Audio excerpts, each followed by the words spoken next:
I learned to read a man's soul by the way he held his cards, and I learned to love a man I was never meant to touch. Both lessons came from the same house, the same silence, the same impossible distance between a servant's apron and a duke's signet ring.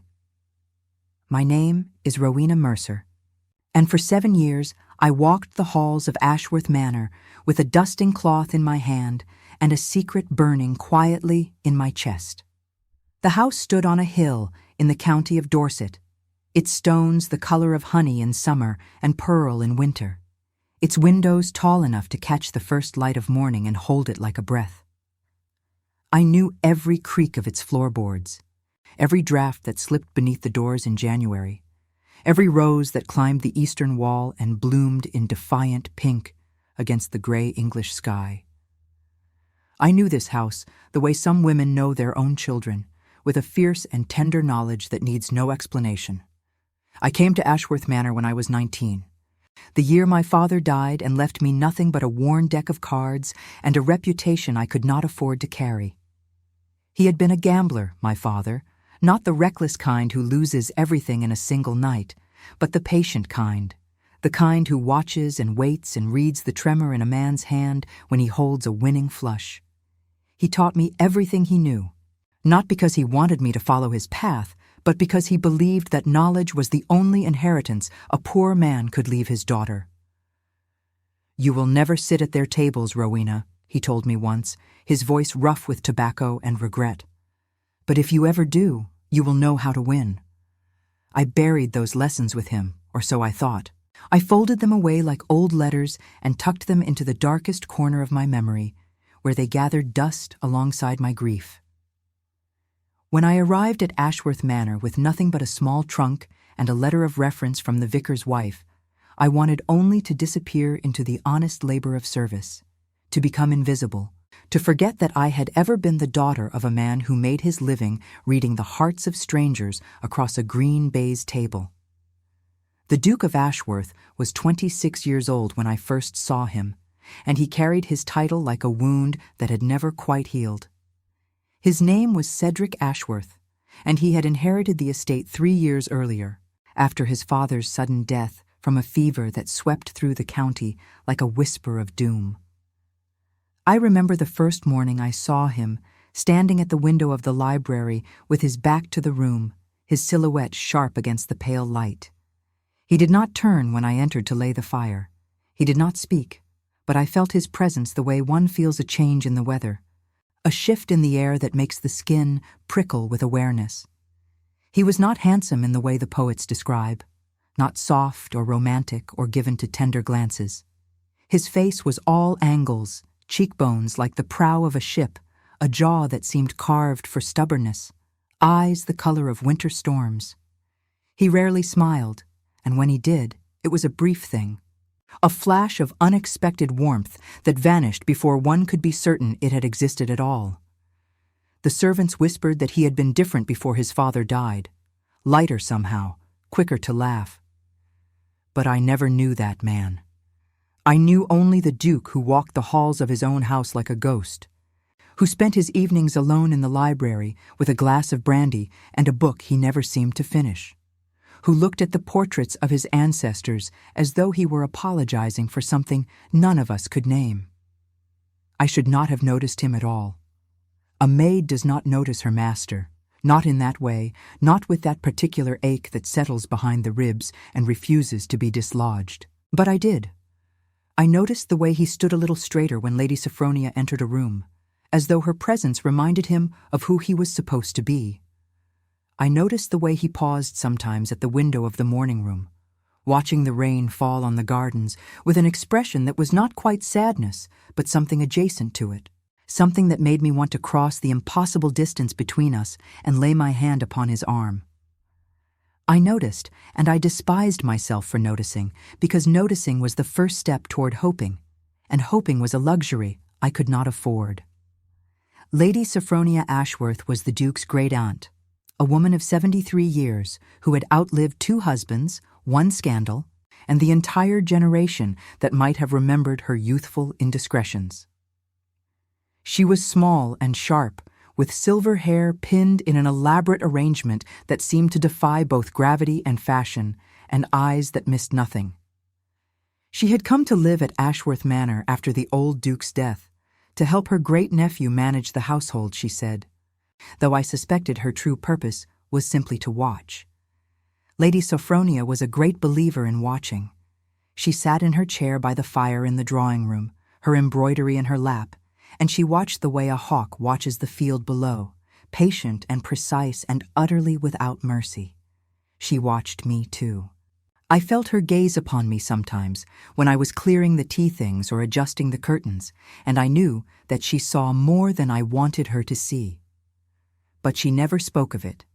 She only watched and waited and smiled her small, knowing smile. The other person who saw me, truly saw me, was Phoebe Wren, the cook. Phoebe was a stout woman of 50 with flour perpetually dusted on her apron and a laugh that could fill the entire kitchen like warm bread rising. She had been at Ashworth Manor for 30 years, had known the Duke when he was a boy who stole biscuits from her cooling racks, and she loved this house and everyone in it with a ferocity that bordered on the maternal. She was the first person to speak kindly to me when I arrived, the first to notice when I had not eaten, the first to sit beside me in the servants' hall on the anniversary of my father's death, and say nothing at all, only press her warm hand over mine and let the silence do its work. It was Phoebe who told me about the card games. I did not know at first that the Duke played. He was so private, so contained, that I imagined his evenings consisted of nothing more than books and brandy and the slow contemplation of his own solitude. But Phoebe had been in this house long enough to know its secrets, and one evening, as we sat together in the kitchen after the household had retired, she told me what she had seen. "He plays with gentlemen from London," she said, her voice low, as though the walls themselves might be listening. "Once a month, sometimes more. They come in their fine carriages and sit in the card room until dawn, and sometimes the Duke wins, and sometimes he loses. But lately, Rowena, lately he loses more than he wins." I felt a cold finger trace down my spine. "Why does he play?" I asked. "If he loses?" Phoebe shook her head, her eyes sad. "Because his father played," she said. "Because this house costs more to keep than it earns. Because the old Duke left debts that the young Duke has been trying to pay for years, and the cards are the only way he knows to pay them faster." She paused, and her voice dropped even lower. "And because there is a man who keeps inviting him to play. A man who wants this house more than he wants anything else in the world." The name she spoke next was Lionel Craven, Baron of Thornfield, and even in the warmth of the kitchen, I felt the chill of it. I had seen Baron Craven only once, on a morning when he came to call on the Duke, and I happened to be polishing the banister in the entrance hall.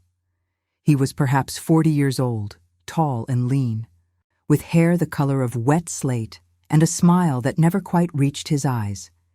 He moved through the house as though he were already measuring the rooms for new furniture, already calculating the value of the paintings on the walls, already imagining his own name carved above the door. The Duke received him with cold civility, and I watched from my place on the stairs as they disappeared into the study, and I knew, with a certainty I could not explain, that this man was dangerous. "He wants Ashworth Manor," Phoebe said. "He has wanted it for years. His own estate is grand enough, but it is not this. It is not the house that has stood for 300 years, that has hosted kings and poets and the finest families in England. He is a man who collects beautiful things, Rowena, and this house is the most beautiful thing in the county." I thought of the Duke standing alone at the library window, watching the rain. I thought of the weight he carried, the debts he had inherited, the pride that would not allow him to sell a single painting or dismiss a single servant. I thought of the way he looked at this house, not with the possessive gaze of an owner, but with the desperate tenderness of a man trying to hold water in his hands. And I thought of my father, and the cards, and the lessons I had buried so deep I had almost forgotten they existed. The night it happened was in late October, when the leaves had turned to copper and gold and the air smelled of wood smoke and the coming winter. I was in the upstairs corridor, changing the candles in the sconces, when I heard the sound of carriage wheels on the gravel drive. It was late, nearly 10 o'clock, and I moved to the window to see who might be arriving at such an hour. There were 3 carriages, black as beetles in the moonlight, and from them emerged a company of gentlemen in dark coats and tall hats. I recognized Baron Craven at once, his silver-headed walking stick catching the light as he strode toward the door. The others I did not know, but I knew what they had come for. I knew it in my bones, the way my father had taught me to know things, by instinct and observation and the cold certainty of experience. I should have returned to my duties. I should have finished the candles and gone downstairs to help Phoebe prepare the refreshments that would be required for such an evening. But something held me at that window, watching as the gentleman disappeared into the house below, and something whispered in my ear that this night would be different from all the others, that something was about to change. I do not know how long I stood there, but when I finally turned away, Lady Sophronia was watching me from the shadows of the corridor. "You know what is happening tonight," she said. It was not a question. "I know that gentlemen have come to play cards," I said carefully. She studied me for a long moment, her sharp eyes seeing everything I tried to hide. "You are not like the other maids," she said. "You watch too closely. You think too much." She paused, and something flickered in her expression, something that might have been recognition. "Your father was Marcus Mercer, was he not? The gambler who won the Pennington emeralds in a single hand and gave them back because he said the lady's tears were not worth the price of the stones?" My throat tightened. "You knew my father?" "I knew of him," she said. "Everyone in a certain world knew of Marcus Mercer." She tilted her head, considering me. "He taught you, did he not? To play? To read? To win?" I could not lie to those eyes. "Yes," I whispered. Lady Sophronia nodded slowly, as though I had confirmed something she had long suspected. "Go to your room, Rowena," she said. "Sleep if you can, but keep your ears open and your wits about you. I fear this night will not end well." She was right. I did not sleep. I lay in my narrow bed in the servants' quarters, listening to the distant murmur of voices and the occasional burst of laughter that drifted up from the card-room below. The hours passed slowly, marked by the chiming of the great clock in the entrance hall, and with each passing hour, the laughter grew quieter, the silences grew longer, and the weight of dread in my chest grew heavier. It was nearly 4 a.m. when I heard the scream. Not a scream of terror, but something worse, a cry of anguish so raw and broken that it seemed to split the very air. I was out of bed before I knew what I was doing, pulling my shawl around my shoulders, running down the servants' staircase toward the sound. The card-room was in chaos. Chairs had been overturned, glasses shattered on the floor, and in the center of it all stood the Duke, his face white as bone, his hands trembling at his sides. Baron Craven sat at the table, a slow smile spreading across his face, and in his hands he held a piece of paper, a document covered in writing, a document I knew at once was the deed to Ashworth Manor. The Duke had lost everything, and as I stood in the doorway, invisible in my servant's grey, I felt something awaken inside me, something I had buried for 7 years, something that had been waiting for this exact moment. My father's voice echoed in my memory. "You will never sit at their tables, Rowena, but if you ever do, you will know how to win." I looked at Baron Craven's triumphant smile. I looked at the deed in his hands. I looked at the Duke, broken and defeated, the house he loved slipping through his fingers like sand. And I knew what I had to do. The silence that followed the Duke's cry was the loudest sound I had ever heard. It pressed against my ears like water, thick and suffocating, and in that silence I could hear every heartbeat in the room, including my own, which hammered against my ribs as though trying to escape. Baron Craven was the first to speak. He folded the deed with deliberate care, his long fingers smoothing the creases as though he were handling something infinitely precious. "The house is mine now, Ashworth," he said, and his voice was soft, almost gentle, the voice of a man who has waited years for this moment and intends to savor every second of it. "I trust you will have your belongings removed by the end of the week. I am a generous man, after all. I will give you 7 days." The Duke did not move. He stood frozen in the center of the room, his hands still trembling at his sides, his face a mask of such profound despair that I felt my heart crack along a fault line I had not known existed. I had seen grief before, had felt it myself when I held my father's hand as he slipped away. But this was something different. This was the death of a legacy, the destruction of everything he had fought to preserve, and I watched it break him the way a storm breaks a ship against the rocks. The other gentlemen shifted uncomfortably in their chairs. They were not cruel men, I thought, merely weak ones.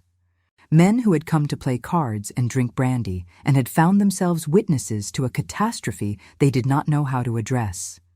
One of them, a stout fellow with ginger whiskers, cleared his throat and muttered something about the lateness of the hour. Another reached for his coat, eager to escape the wreckage of the evening, but Baron Craven was not finished. He rose from his chair, the deed tucked safely in his breast pocket, and walked toward the Duke with the slow, measured steps of a predator approaching wounded prey.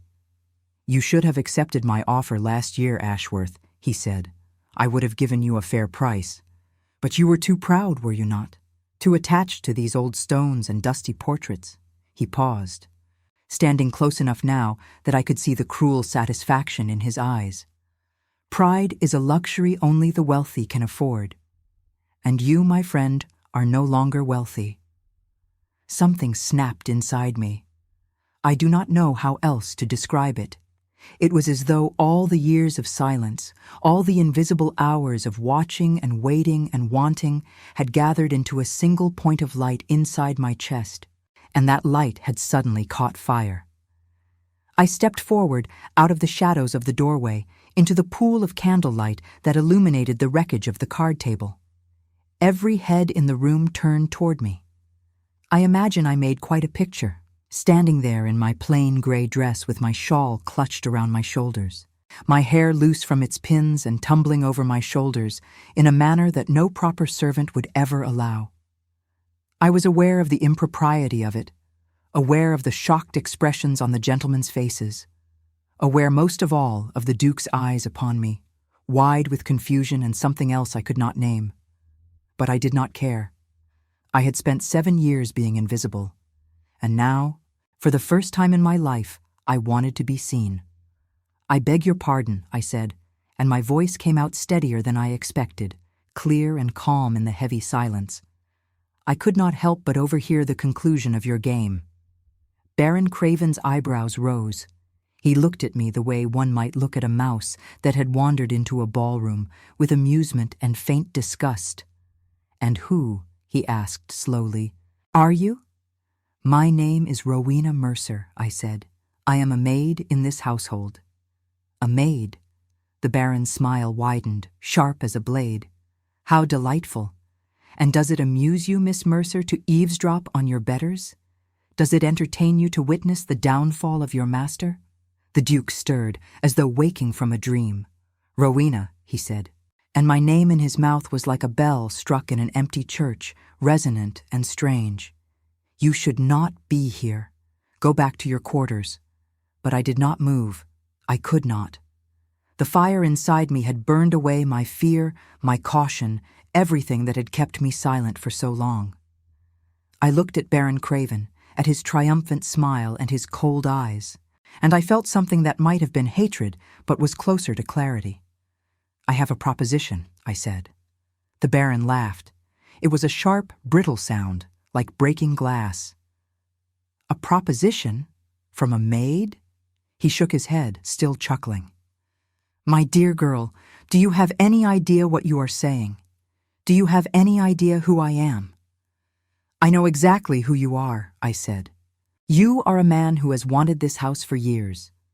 You are a man who has played against the Duke month after month, waiting for the night when his luck would finally turn. You are a man who collects beautiful things, not because you love them, but because you love the power of owning what others cannot have." The laughter died in the Baron's throat. He studied me now with new eyes, wary and calculating, and I saw the moment he realized I was not simply a servant who had wandered into the wrong room. "You are also," I continued, "a man who cannot resist a wager." The room had grown very still. The other gentlemen sat frozen in their chairs, their earlier eagerness to leave forgotten. The Duke stood motionless, his eyes fixed on my face with an intensity that made my skin prickle. And Baron Craven, for the first time that evening, looked uncertain. "What are you suggesting?" he asked. "I am suggesting one more game," I said. "One hand, you and I. If you win, you keep the deed, and I will enter your service for the remainder of my days, bound to whatever duties you see fit to assign me. But if I win, you return the deed to the Duke of Ashworth, and you never set foot in this house again." The silence that followed was so profound, I could hear the candles guttering in their holders. Then, slowly, Baron Craven began to laugh again, but this time there was something different in the sound, something that might have been genuine amusement. "You cannot be serious," he said. "A maid challenging me to cards? With what stake? Your apron and dusting cloth?" I reached into the pocket of my dress and withdrew a single coin. It was small and worn, the face of the sovereign nearly rubbed smooth by years of handling, but it gleamed in the candlelight like a tiny sun. "This," I said, £1 sterling. It is everything I have in the world." The Baron stared at the coin, then at me, then at the coin again. His expression shifted through several emotions: surprise, contempt, curiosity, and finally settled on something that looked almost like respect. £1, he repeated, "against the deed to Ashworth Manor. You are either very brave or very foolish, Miss Mercer." "Perhaps both," I said, "but I am also very good at cards." A murmur rippled through the room. One of the gentlemen, the stout fellow with ginger whiskers, leaned forward in his chair, his eyes bright with interest. "I say." "Craven," he said, "you cannot possibly take her seriously. It would be beneath your dignity."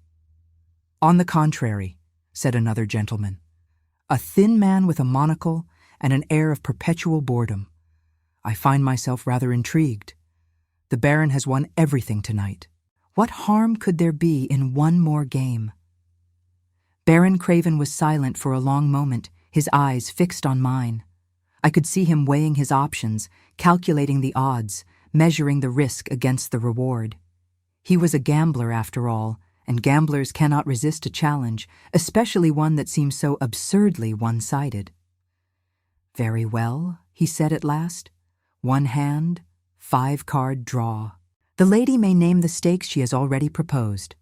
He paused, and his smile returned, colder now, sharper. "But if she loses, she comes to Thornfield Hall as my servant, permanently. She will scrub my floors and empty my chamber pots until the day she dies." I felt a chill run down my spine, but I did not waver. I inclined my head in acceptance. "Agreed." "No." The Duke's voice cut through the room like a blade. "Rowena, I forbid it. I will not allow you to sacrifice yourself for my sake." He stepped toward me, his face twisted with anguish. "This is madness. You cannot possibly win against him.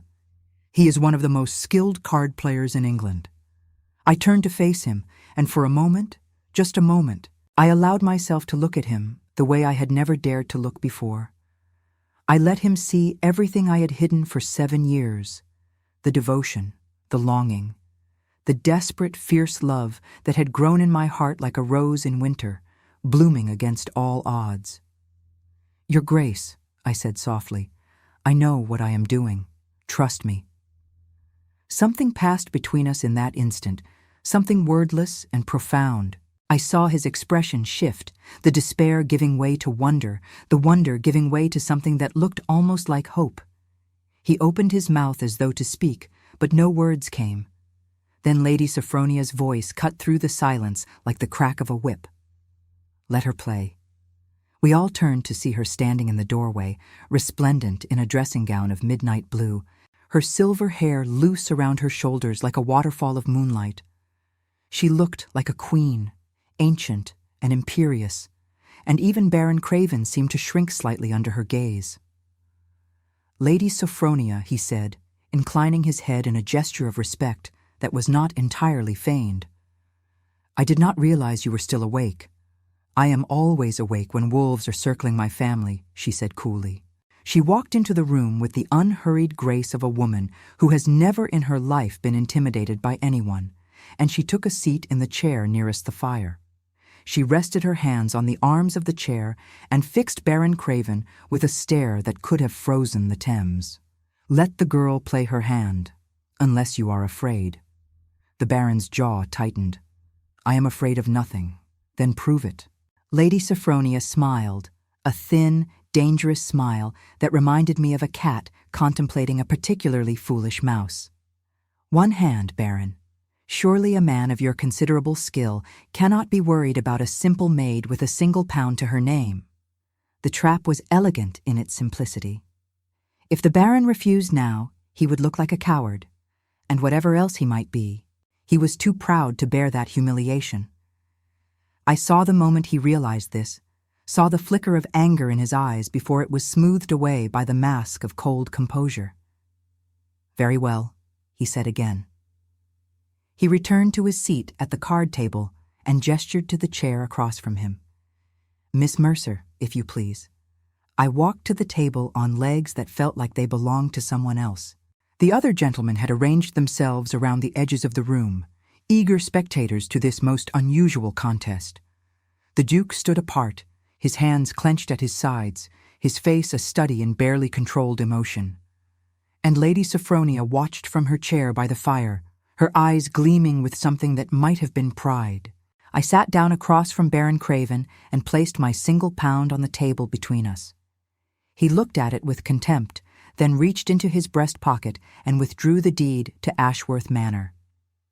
He laid it beside my coin, and the contrast between them was almost absurd, a worn copper disc beside a document worth thousands of pounds. "Shall I deal?" the Baron asked, his voice dripping with false courtesy. "No." I met his eyes without flinching. "I will deal." Something flickered in his expression, surprise perhaps, or wariness, but he inclined his head in acquiescence and pushed the deck of cards across the table toward me. I picked up the deck and felt its weight in my hands. The cards were smooth and well-worn, the edges soft from years of handling. They felt familiar, comforting, like the embrace of an old friend. I had not held a deck in 7 years, but my hands remembered, my fingers remembered. The lessons my father had taught me, night after night in our cramped little room above the tavern, came flooding back like a river breaking through a dam. I shuffled the cards with a fluidity that made the Baron's eyes narrow. Once, twice, 3 times, the cards whispering against each other like secrets being exchanged. Then I set the deck on the table and began to deal. 5 cards each, face down. The candlelight flickered across the green baize, casting strange shadows that danced like spirits. I could feel every eye in the room upon me, could hear every breath, every heartbeat. The world had narrowed to this table, these cards, this moment. I picked up my hand and looked at it, and in that instant, I knew that fate had not abandoned me after all. The cards in my hand were not extraordinary. A pair of 7s, a jack, a 4, and a 9 of hearts. It was the kind of hand that most players would consider mediocre, the kind that invites hesitation and doubt. But my father had taught me long ago that cards are only half the game. The other half is the player sitting across from you, the tremor in his fingers, the rhythm of his breathing, the way his eyes move when he thinks no one is watching. I studied Baron Craven over the edge of my cards. He held his hand close to his chest, his face a mask of perfect composure. But I had been watching men like him my entire life. I saw the slight tension in his shoulders, the almost imperceptible tightening of his jaw. He had a good hand, perhaps even an excellent one, but he was not certain of it. There was doubt lurking beneath his confidence, and doubt is a gambler's greatest enemy. "How many cards would you like to exchange, Miss Mercer?" he asked, his voice smooth as silk. I considered my options. The safe play would be to keep the pair of sevens and discard the rest, hoping to improve my hand with 3 new cards. But safe plays are for players who have something to lose, and I had already wagered everything I had. My single pound sat on the table like a promise, and beside it lay the deed that represented not just a house, but a man's legacy, his honor, his very identity. "I will take 2, I said. I discarded the 4 and the 9, keeping my pair of sevens, the jack, and the heart that might, if fortune favored me, become part of something greater. The Baron dealt me 2 new cards from the deck, and I picked them up without allowing my expression to change. A 7 of clubs, and the Queen of Hearts, 3 sevens. It was not an unbeatable hand, but it was strong, stronger than the Baron would expect from a servant girl with a single pound to her name. I arranged the cards in my hand and waited. The Baron studied his own cards for a long moment, then looked up at me with that cold, calculating smile. "I will take 1, he said. 1 card. That meant he already had something significant, a pair at least. Possibly better. He was hoping to complete a straight or a flush, or perhaps to add to an already formidable combination. I watched him draw the single card and slide it into his hand, watched the minute relaxation of his shoulders that told me his gamble had paid off. "Shall we reveal?" he asked. I nodded. He laid his cards on the table with a flourish. "A full house," he announced. 3 queens and a pair of 4s. He smiled, a predator's smile, all teeth and triumph. "I believe that is rather difficult to beat, Miss Mercer." The room held its breath. I could feel the weight of every gaze upon me, the despair radiating from the Duke, the sharp attention of Lady Sophronia, the morbid curiosity of the assembled gentlemen. This was the moment. This was everything. I laid my cards on the table, one by one. 7 of diamonds, 7 of spades, 7 of clubs, Jack of spades, Queen of hearts. 3 of a kind, I said quietly. 3 sevens. For a moment, no one spoke. Then Baron Craven's smile widened, and a harsh laugh escaped his throat. 3 sevens against a full house. "My dear girl, you have lost. Did you truly not know the rankings? A full house beats 3 of a kind." He reached for the deed, his fingers already closing around the paper. "I almost feel sorry for you." But I did not move. I did not flinch. I simply looked at him with the calm certainty that my father had taught me to wear like armor. "You did not let me finish," I said. His hand froze. "What?" I reached down and turned over the 2 cards I had kept face down on the table, the Jack and the Queen I had been holding all along. 3 sevens, I repeated, and a Jack and Queen of hearts to accompany the 7 of hearts, the 8 of hearts, and the 9 of hearts that were already in the deck's discard pile from your earlier exchanges tonight. I paused, letting the words sink in. "But more importantly, Baron Craven, your 3 queens are impressive. However, I could not help but notice that you drew your 3rd queen just now, on your single card exchange." The Baron's face had gone very still. So I happened to observe, earlier this evening, when I was standing in the doorway, that the Queen of Diamonds was already played and discarded in the previous hand between yourself and His Grace. I gestured to the small pile of discards that sat at the edge of the table, remnants of the Duke's devastating loss. That queen should not have been available for you to draw. A murmur rippled through the room. The gentleman with the monocle leaned forward, his boredom replaced by sharp interest. The stout fellow with ginger whiskers had gone pale. Baron Craven's composure cracked. "That is a serious accusation," he said, his voice low and dangerous. "You are calling me a cheat." "I am observing a discrepancy," I said calmly. "The Queen of Diamonds was played and discarded. It should be in that pile. If it is not, then it found its way back into the deck by some means other than chance. I looked at him steadily. "Shall we examine the discards, Baron?" The silence that followed was absolute. I could see the calculation in the Baron's eyes, the rapid weighing of options. He could demand an examination and risk exposure if my accusation was correct. He could refuse and look guilty. Or he could fold, accept his loss, and retreat with whatever dignity he had left. Lady Sophronia's voice cut through the tension like a silver knife.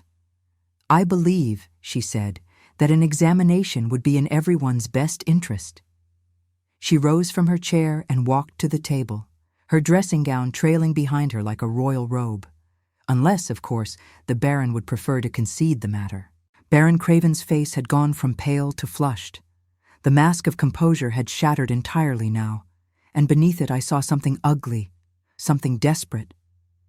He looked around the room at the assembled witnesses, at the gentlemen who had been his allies mere moments ago, and he saw what I saw. He saw suspicion.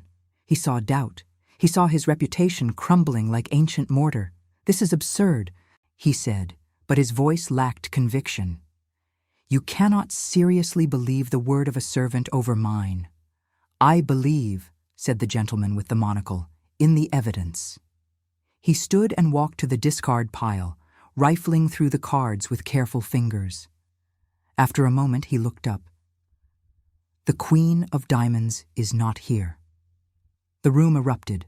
Voices rose in accusation and denial. Chairs scraped against the floor, and somewhere in the chaos I heard the Baron shouting that this was a conspiracy, a trick, a plot orchestrated by the Ashworth family to cheat him of his rightful prize. But it was too late.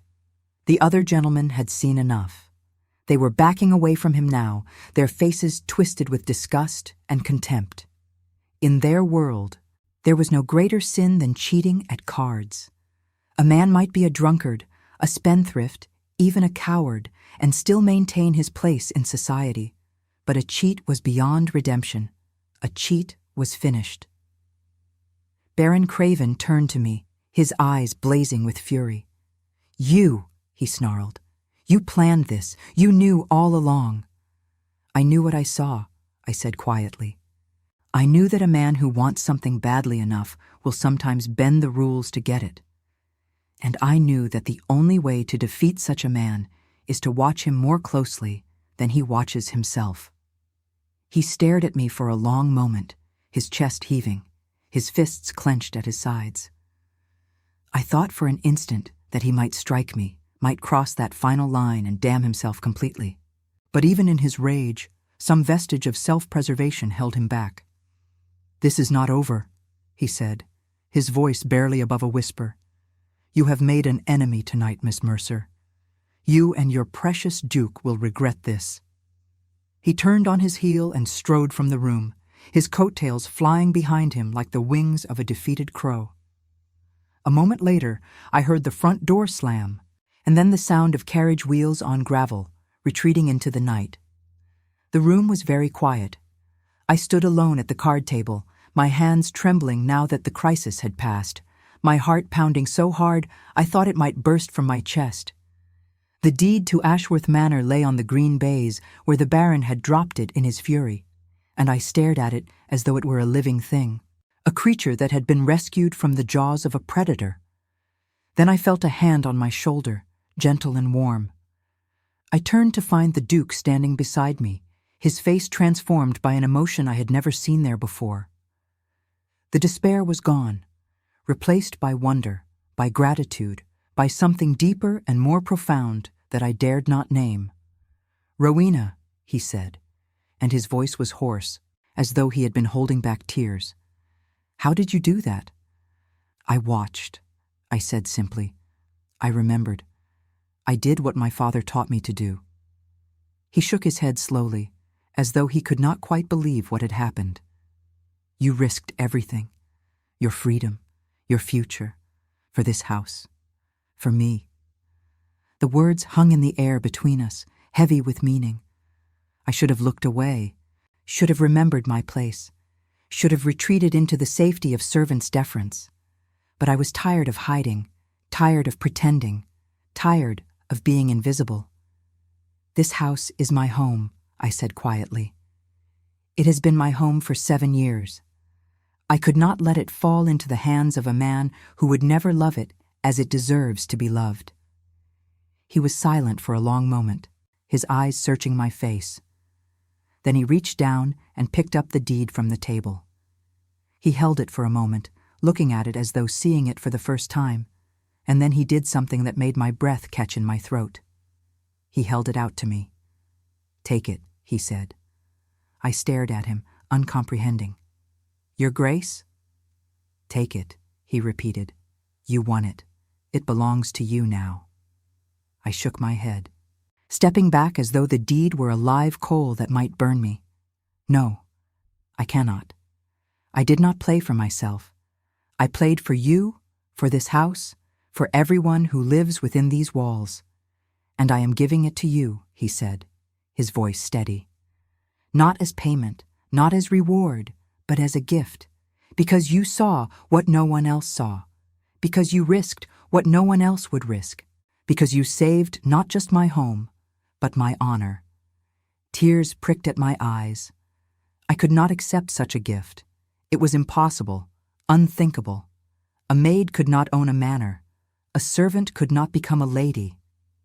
The world did not work that way, and pretending otherwise would only lead to heartbreak.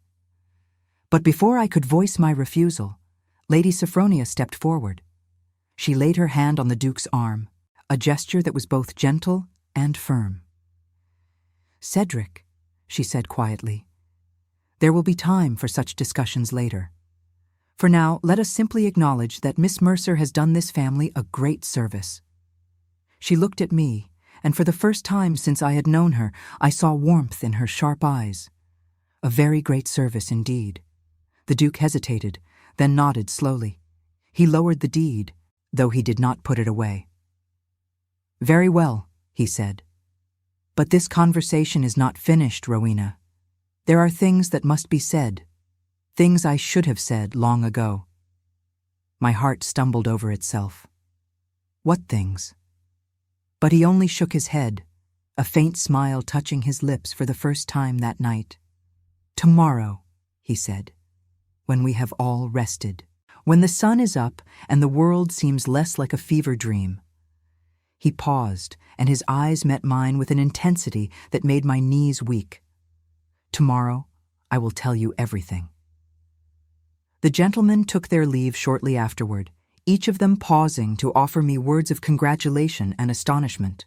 The man with the monocle pressed my hand warmly and declared that he had never witnessed anything so remarkable in all his years of card-playing.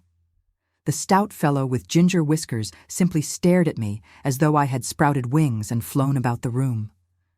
When they were gone, and the great house had settled into the hush of early morning, I found myself alone in the entrance hall. The candles had burned low, casting long shadows across the marble floor, and through the tall windows I could see the first pale fingers of dawn reaching across the sky. I should have gone to bed. I should have returned to my narrow room in the servants' quarters and collapsed into exhausted sleep. But my feet carried me instead to the library, to the window where I had so often seen the Duke standing in solitary contemplation. I stood there now, looking out at the gardens I loved, at the roses that would bloom again in spring, at the ancient oaks that had watched over this land for centuries. The house was quiet around me, but it was not a cold quiet, not an empty one. It was the quiet of a living thing at rest, of a home that had been saved, of a future that had been restored. I pressed my forehead against the cool glass and let the tears come at last. I had done it. Against all odds, against all reason, I had done it.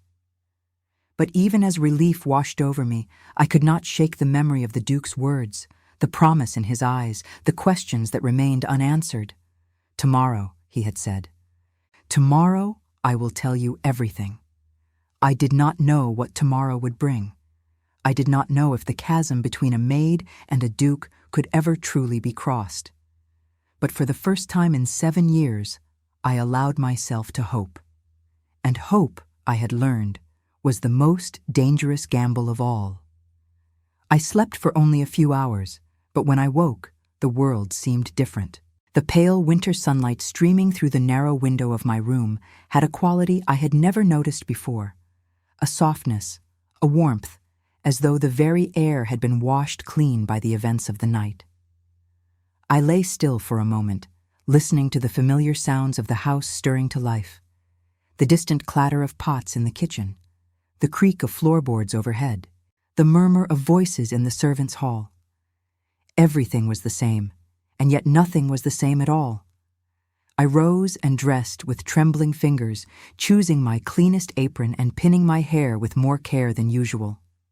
I did not know what the day would bring, did not know if the Duke's promise of tomorrow had been genuine or merely the exhausted gratitude of a man who had narrowly escaped disaster. But I wanted to be ready. I wanted to face whatever came with my head held high and my heart, however fragile, prepared for any outcome. When I descended to the kitchen, Phoebe was already there, her hands covered in flour, her face flushed from the heat of the ovens.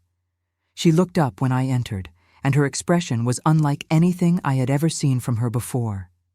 It was wonder, pure and unguarded, the look of a woman who has witnessed a miracle. "Rowena," she breathed. She abandoned her pastry dough and crossed the kitchen in 3 quick strides, pulling me into an embrace that smelled of bread and butter and home. Oh, my dear girl, my brave, impossible girl. I hugged her back, fighting the tears that threatened to spill. "You heard what happened? Heard?" She pulled back to look at me, her eyes shining. "The entire household heard. The footmen have been talking of nothing else since dawn. They say you faced down Baron Craven like a queen facing a dragon.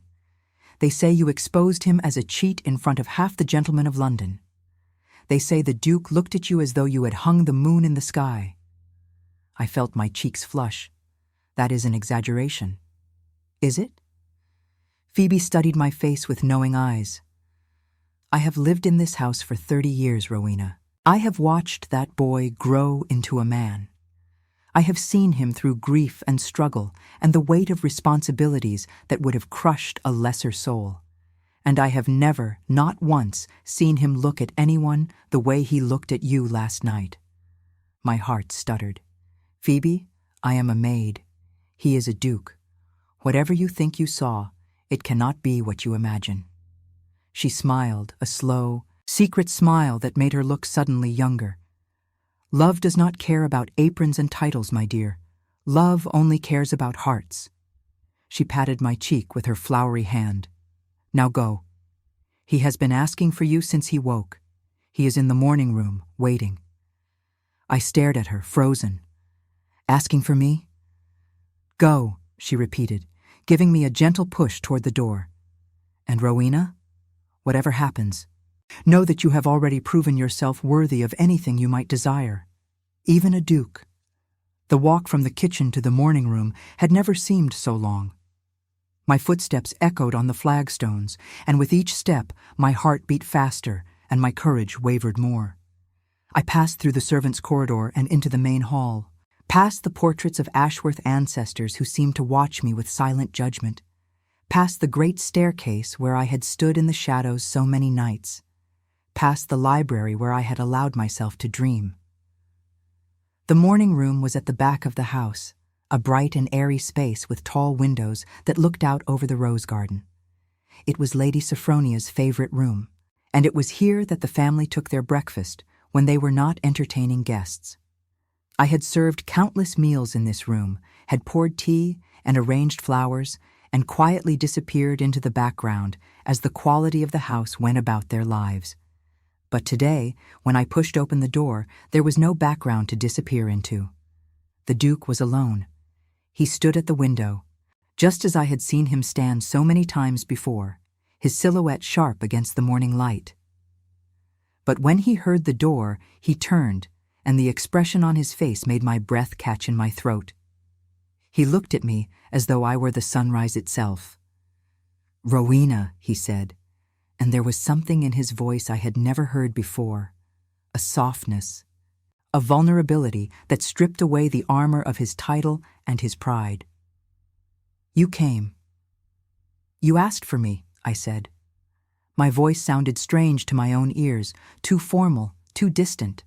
I did not know how to be anything else. He crossed the room toward me, and with each step, the space between us seemed to shrink in ways that went beyond mere distance. He stopped an arm's length away, close enough that I could see the shadows beneath his eyes from his sleepless night, close enough that I could smell the faint scent of sandalwood that always clung to him. I did not sleep, he said quietly. I lay awake for hours, thinking about what happened, thinking about you. He paused, and I saw him struggle to find the right words. Rowena, I have been a fool. Your Grace? No. He shook his head, a gesture of frustration. Do not call me that. Not now, not after everything. My name is Cedric. I would like you to use it. I could not speak. The intimacy of what he was asking, the breaking of every rule that governed the world we lived in, left me breathless. He seemed to understand my silence. He took another step closer, and now I could feel the warmth of him, could see the pulse beating at his throat. I have watched you for 7 years, he said. Did you know that? I have watched you move through this house with such quiet grace, such dignity, such care. I have watched you tend to every detail, remember every preference, anticipate every need before it was spoken, and I have told myself again and again that what I felt was merely gratitude, merely appreciation, merely the natural regard of a master for a valued servant. He laughed softly, but there was no humor in it. I lied to myself, Rowena. I lied because the truth was too terrifying to admit. Because admitting it would mean confronting everything I had been taught about duty and station and the proper order of the world. What truth? I whispered, though I already knew. I had always known, in that secret chamber of my heart, where hope had refused to die. He reached out and took my hand. His fingers were warm, strong, trembling slightly, and the touch sent a shock through my entire body, as though I had been struck by lightning. The truth that I love you, he said, that I have loved you for longer than I can remember, that when I stood in that card room last night and watched you face down Baron Craven with nothing but your wits and your courage and your single-pound sterling, I felt something break open inside me, something that had been locked away for years. Tears spilled down my cheeks. I could not stop them, did not even try. Cedric, I said, and his name on my lips was like a prayer, like a promise, like coming home. I am a maid. I am nothing. I have nothing to offer you but my heart, and even that seems too poor a gift for a man of your station. He lifted his other hand and cupped my face gently, wiping away my tears with his thumb. You are not nothing, he said fiercely. You are everything. You saved my home. You saved my honor. You saw a truth that everyone else missed, and you had the courage to act upon it when the stakes could not have been higher. He paused, and his voice dropped to a whisper. And you loved this house when I was too broken to love it myself. You loved it for both of us, Rowena. How could I not love you in return? I closed my eyes, overwhelmed. The barriers I had built around my heart, the walls I had constructed from years of longing and self-denial, came crumbling down like ancient ruins in an earthquake. I felt exposed, vulnerable, more terrified than I had been facing Baron Craven across the card table. But I also felt, for the first time in my life, truly seen. There will be scandal, I said, opening my eyes to meet his. Society will never accept a match between a duke and a servant. They will say you have lost your mind. They will say, I have bewitched you, manipulated you, trapped you. They will make our lives very difficult. Let them, he said simply. I have spent my entire life trying to meet the expectations of a society that cares more about appearances than truth. I am tired of it, Rowena. I am tired of being alone. I am tired of watching the woman I love serve tea in my own house while pretending that my heart does not ache every time she leaves the room. He pulled me closer, and I went willingly, helplessly, like a ship drawn to harbor after a storm. "Marry me," he said. "Not because of what you did last night, though that would be reason enough. Marry me because I cannot imagine my life without you. Marry me because this house needs a mistress who will love it as you do. Marry me because I am selfish and proud and utterly incapable of letting you go." I laughed through my tears, a sound that was half sob and half joy. "You are asking me to marry you? A maid with a single pound to her name." "I am asking the woman who saved everything I hold dear," he said. "I am asking the woman who taught me what courage truly means. I am asking the woman I love." He paused, and his voice softened. "What is your answer, Rowena?" I looked at him, at this man I had loved in silence for 7 years, at the hope and fear warring in his storm-gray eyes. I thought of all the reasons I should refuse, all the obstacles that stood between us, all the voices that would rise in condemnation. And then I thought of my father, who had taught me that sometimes the greatest risk is the only path to the greatest reward. "Yes," I said. "Yes, I will marry you." His face transformed with joy, the shadows lifting, the weariness falling away. He pulled me into his arms and held me as though I were the most precious thing in the world, and I buried my face against his chest and wept with a happiness I had never known existed. We stood like that for a long time, wrapped in each other's arms, the morning sunlight streaming around us like a benediction.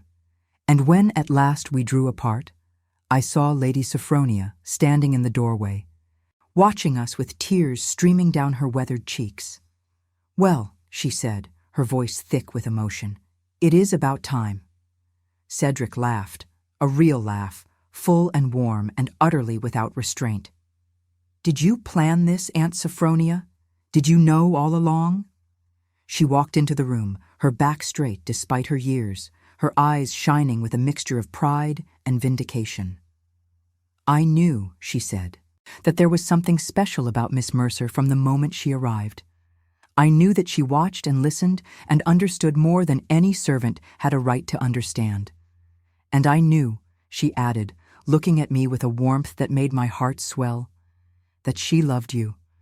Not your title, not your wealth, not your position. You." She had simply convinced herself that such love was impossible. "It was impossible," I said softly, "by every rule of the world we live in." Lady Sophronia snorted, an elegant sound that managed to convey both amusement and contempt.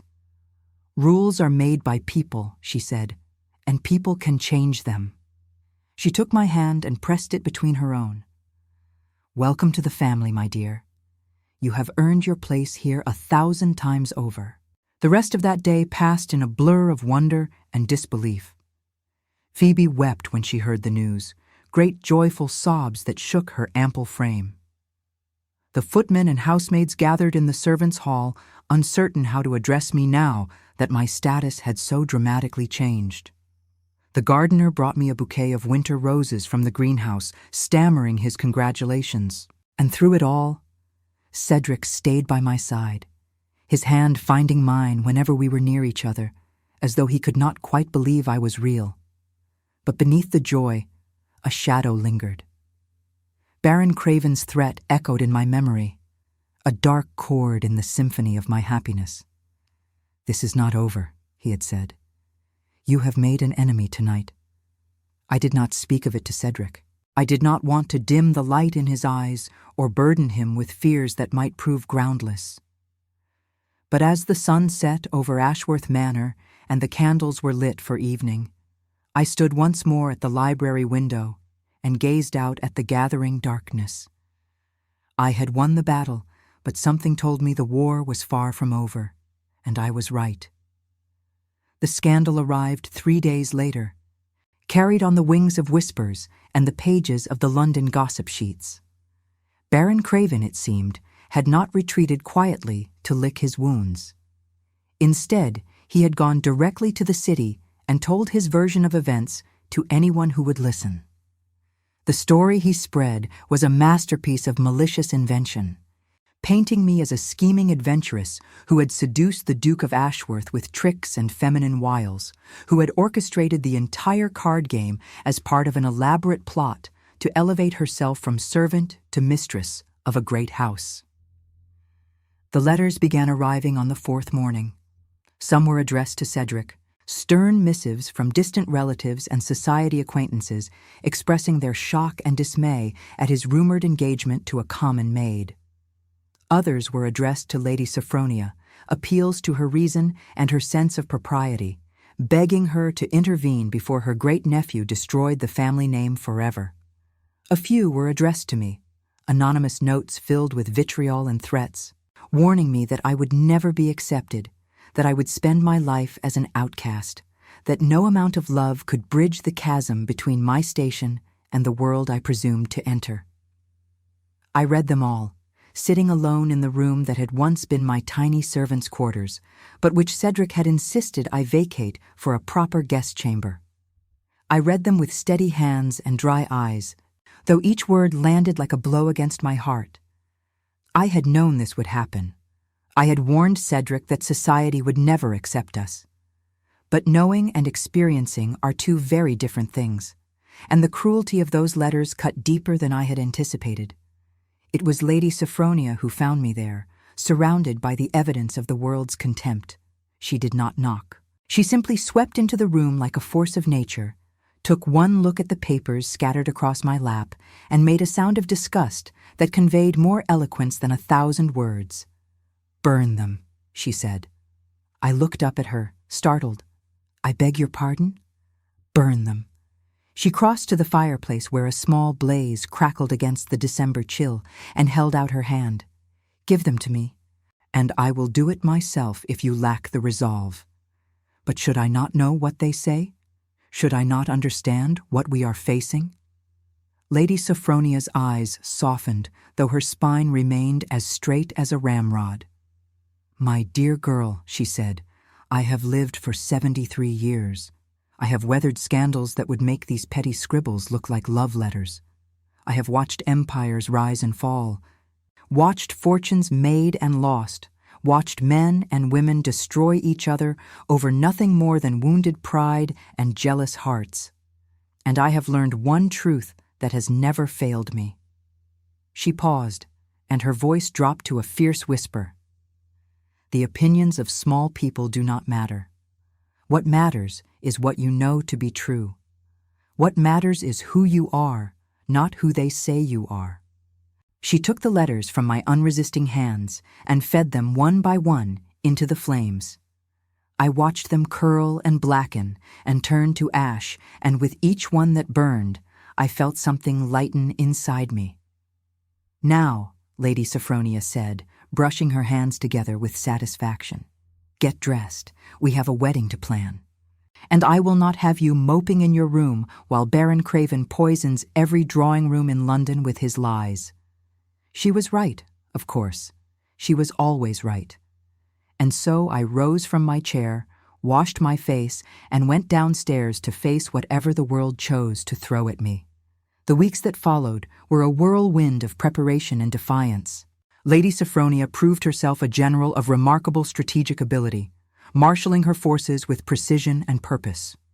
She wrote letters of her own, reaching out to old friends and former allies, women of influence who remembered her from her youth and owed her favors accumulated over decades of careful social navigation.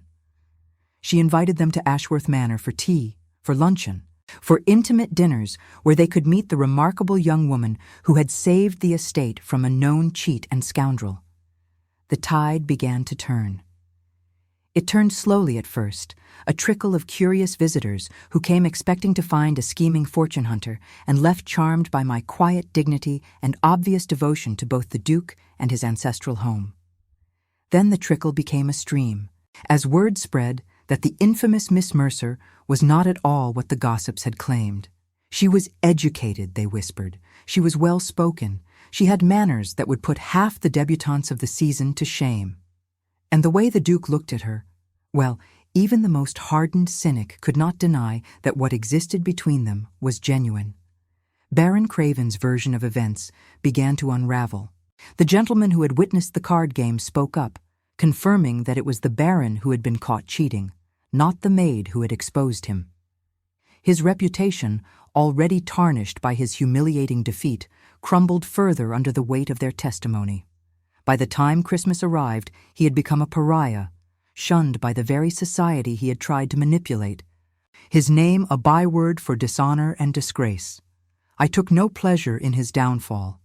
I had never wished him ill, only wished to protect what I loved. But I would be lying if I said I did not feel a certain grim satisfaction when I heard that he had sold Thornfield Hall and departed for the continent, seeking to escape the ruins of his reputation in the anonymity of foreign shores. The wedding was held on the first day of February in the small stone chapel that stood at the edge of the Ashworth estate.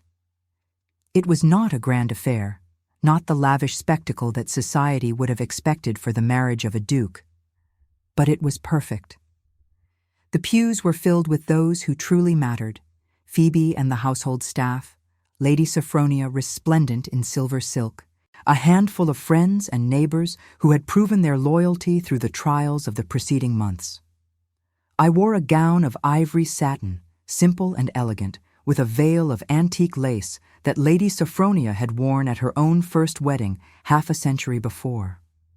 Phoebe had woven winter roses into my hair, the same roses that climbed the eastern wall of the manor, and as I walked down the aisle toward the man I loved, I felt as though I were floating, as though my feet had left the ground and I was being carried on wings of pure joy. Cedric waited at the altar, his storm-gray eyes bright with unshed tears. He had never looked more handsome, more noble, more utterly and completely mine. When I reached him and placed my hand in his, I felt the tremor that ran through his fingers, felt the depth of emotion he was struggling to contain. "You came," he whispered, echoing the words he had spoken that morning in the sunlit room when everything changed. I smiled through my own tears. "I will always come," I said. "Wherever you are, whatever happens, I will always find my way back to you." The vicar spoke the ancient words, and we made our vows before God and the small assembly of witnesses. When Cedric slipped the ring onto my finger, a simple band of gold that had belonged to his mother, I felt the weight of it, like a promise, like an anchor, like the seal on a contract that bound us together for all eternity. And when he kissed me, there in the flickering candlelight of the chapel with the winter wind howling outside, I knew that I had finally found the place I was always meant to be. The reception was held in the great hall of Ashworth Manor, beneath the portraits of generations of Ashworths who gazed down upon the celebration with painted eyes. Phoebe had outdone herself, preparing a feast that would have graced the table of any nobleman in England. There was music and laughter and dancing, and at some point in the evening, Lady Sophronia stood and raised her glass for a toast. "To the new Duchess of Ashworth," she said, her voice carrying clearly across the hall, "who came to us as a servant and leaves us as a daughter, who taught us that courage comes in many forms, and that love recognizes no boundaries of class or station." She turned to look at me, and I saw in her eyes a pride that brought fresh tears to my own. May she grace these halls for many years to come. May she fill them with joy and laughter and all the blessings that this house has been too long without. And may she always remember that she won her place here, not through luck or chance, but through the strength of her own remarkable heart. The guests raised their glasses, and I found myself unable to speak, overwhelmed by the love that surrounded me. Later, when the celebration had wound down and the guests had departed, Cedric and I walked together through the quiet halls of our home. The candles had burned low, casting soft shadows on the walls, and through the tall windows we could see the stars scattered across the winter sky like diamonds on black velvet. "Are you happy?" Cedric asked, his arm warm around my waist. I leaned into him, breathing in the scent of him, feeling the solid reality of his presence. "I am more than happy," I said. "I am home." He stopped walking and turned to face me. In the dim light, his features were softer, younger, the lines of worry and grief that had marked him for so long finally beginning to fade. "I have something for you," he said. He reached into his pocket and withdrew a small velvet pouch. From it, he produced a worn deck of cards, the edges soft, the faces faded with age and use. My breath caught. "Where did you get these?" "Lady Sophronia," he said. "She told me the story of your father, of the Pennington emeralds, of the man who won a fortune and gave it back because a lady's tears were not worth the price. She tracked down his effects after he died and kept these, waiting for the right moment to return them." I took the cards with trembling hands. They were my father's, the very deck he had used to teach me everything I knew. I had thought them lost forever, sold with everything else we owned to pay for his burial. But here they were, worn and familiar, carrying the ghost of his touch in every crease and fold. "She wanted you to have them on your wedding day," Cedric continued. "She said that your father would have been proud, that he would have recognized in you the same spirit that made him who he was, the gambler who played not for greed, but for love, who understood that the greatest stakes are always matters of the heart." I clutched the cards to my chest, tears streaming down my face. "Thank you," I whispered. "Thank you for this. Thank you for everything." He gathered me into his arms and held me close. "No," he said softly. "Thank you, Rowena. Thank you for seeing me when I was invisible in my own despair. Thank you for believing in this house when I had lost faith. Thank you for taking the greatest gamble of all and betting on us." We stood there for a long time, wrapped in each other's arms, the old house settling around us like a grandmother drawing a blanket over sleeping children. And in that moment, I understood something that my father had tried to teach me all those years ago, something I had only just begun to grasp. "Life is a game of cards," he had said. "You cannot control what you are dealt, but you can control how you play your hand. The secret is not in the cards themselves, but in the courage to stay at the table, to keep playing, even when the odds seem impossible, to believe that fortune favors the bold." I had been dealt a hand of poverty and loss, of servitude and invisible longing. But I had played it with everything I had, and I had won. Not just a house, not just a title, not just the love of a man who saw past my apron to the woman beneath. I had won myself. I had won the right to be seen, to be valued, to take my place in the world without shame or apology. I had won the knowledge that I was worthy, not because of what I possessed, but because of who I was. And that, I thought as I looked up at my husband, at the man who had chosen me against all convention and expectation, was the greatest prize of all. The years that followed were kinder than I had dared to hope. Society, fickle as always, eventually forgot the scandal of the Duke who married his maid and moved on to fresher gossip. Lady Sophronia lived for another decade, sharp-tongued and sharp-eyed to the very end, and when she finally passed, it was peacefully, in her chair by the fire, with a satisfied smile on her face. Phoebe remained in the kitchen until her own retirement, training a succession of assistants who never quite matched her talent but tried their best to honor her legacy. And Cedric and I, we grew old together in the house we both loved. We walked the gardens in spring and sat by the fire in winter. We watched the roses climb the eastern wall year after year, their pink blooms a defiant declaration against the gray English sky. We loved each other fiercely, tenderly, with a devotion that only deepened as the seasons turned. Sometimes, on quiet evenings, I would take out my father's deck of cards and shuffle them absently, feeling the familiar whisper of paper against paper. And I would remember the night when everything changed, when a maid with nothing but a single £1 and a lifetime of watching sat down at a table of gentlemen and bet everything on the impossible. I learned to read a man's soul by the way he held his cards, I would think. And I learned to love a man I was never meant to touch.